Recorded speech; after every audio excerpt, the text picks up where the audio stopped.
আসলে সামাজিক অবক্ষয় ১৭ বছর ফ্যাসিস্ট লীগের আমলে যে বিচারহীনতা ছিল, সেই বিচারহীনতার এখনো পর্যন্ত অনেকাংশে কন্টিনিউশন হচ্ছে।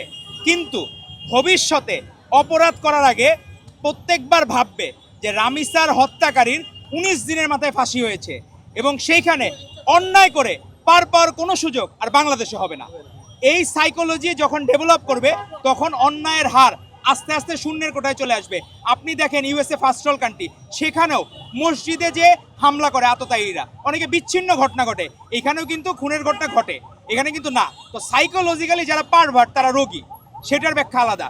আর পারস্পরিক দ্বন্দ্বের জন্য অনেক সময় এক পক্ষের সাথে আরেক পক্ষের দ্বন্দ্বের জন্য স্বয়ং ওবায়দুল কাদের থেকে লিগের অজস্র নেতাকর্মীরা বলেছিল যদি আওয়ামী লীগ ক্ষমতা থেকে নেমে যায় তাহলে 10 লাখের উপর মানুষ মারা যাবে, কিন্তু 10টা লোকও মারা যায় নাই। কারণ 5ই আগস্ট আমাদের মাননীয় প্রধানমন্ত্রী জনাব তারেক রহমান বলেছিলেন যদি বিজয়ীর হাতে পরাজিতরা নিরাপদ থাকে তাহলে সেই বিজয় মহিমান্বিত হয়। তো আজকে আমরা মহিমান্বিত বিজয়ের পথে, আপনার কোনো মবকে আমরা পেট্রোনাইজ করবো না। আপনি দেখবেন তোফায়েল আহমেদের জানাজাকে কেন্দ্র করে অনেকে জয় বাংলা স্লোগান দিয়েছেন, কিন্তু সেখানে ন্যূনতম একজনকেও যারা জয় বাংলা স্লোগান কাউকে একটা চরও মারে নাই কেউ। এটাই হচ্ছে সংস্কৃতির পরিবর্তন। তাদেরকে আমরা আইন শৃঙ্খলা বাহিনীর কাছে তুলে দেবো, কিন্তু আইন নিজের হাতে তুলে নেওয়া যাবে না।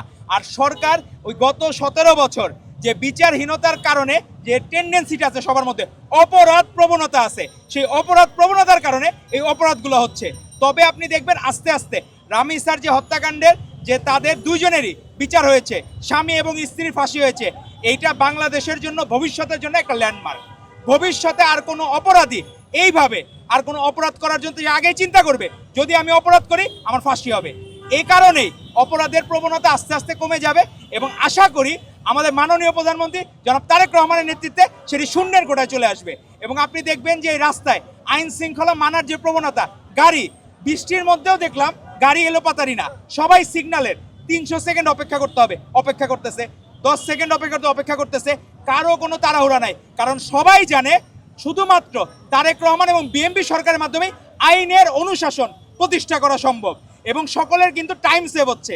তো এই গভর্নমেন্ট বাংলাদেশকে ভালো কিছু উপহার। আপনার ঋতুপর্ণা চাকমা তার ফ্যামিলির যে অবস্থা খারাপ সেটা তারেক রহমান আগে থেকে জানতেন। আগেই হচ্ছে উনি ওনার মায়ের চিকিৎসার জন্য আমরা বিএনপি পরিবারের মাধ্যমে, আপনি দেখবেন রুহুল কবির রিজভী আহমেদ সে এই বয়সেও পাহাড় পর্বত পার হয়ে তার বাসায় গিয়েছিল ঋতুপর্ণা মায়ের ক্যান্সার আক্রান্ত যে মা ছিল তার পাশে দাঁড়ানোর জন্য। এই তারেক রহমানের বার্তা নিয়ে, মাননীয় প্রধানমন্ত্রীর বার্তা নিয়ে আগেও গভর্নমেন্ট ফর্ম করার আগেও আজকে সেই ঋতুপর্ণার জন্য গৃহ নির্মাণের অর্থের ব্যবস্থা করে দিলেন আমাদের মাননীয় প্রধানমন্ত্রী জনাব তারেক রহমান। তো গুণের কদর, মেধাবীদের কদর তারেক রহমান করবেন, আর অপরাধীদের সর্বোচ্চ শাস্তির ব্যবস্থাও তারেক রহমান করবেন। এই জন্যই হচ্ছে যে হলো শিষ্টের পালন দুষ্টের দমন, সেটাই হচ্ছে আমাদের মাননীয় প্রধানমন্ত্রী জনাব তারেক রহমানের মূলনীতি। তো আমরা চাই সকল নাগরিক যাতে আইনের প্রতি শ্রদ্ধাশীল থাকে, তারা আইন মেনে চলার যে চর্চাটা সেটা হলে আমরাও একদিন ফার্স্ট ওয়ার্ল্ড কান্ট্রি যে আমরা স্বপ্ন দেখি সত্যিকার অর্থেই সকল নিয়ম নীতি মেনে আমরা ফার্স্ট ওয়ার্ল্ড কান্ট্রির দিকে ধাবিত হব এবং বাংলাদেশেই আইনের অনুশাসন প্রতিষ্ঠিত হবে।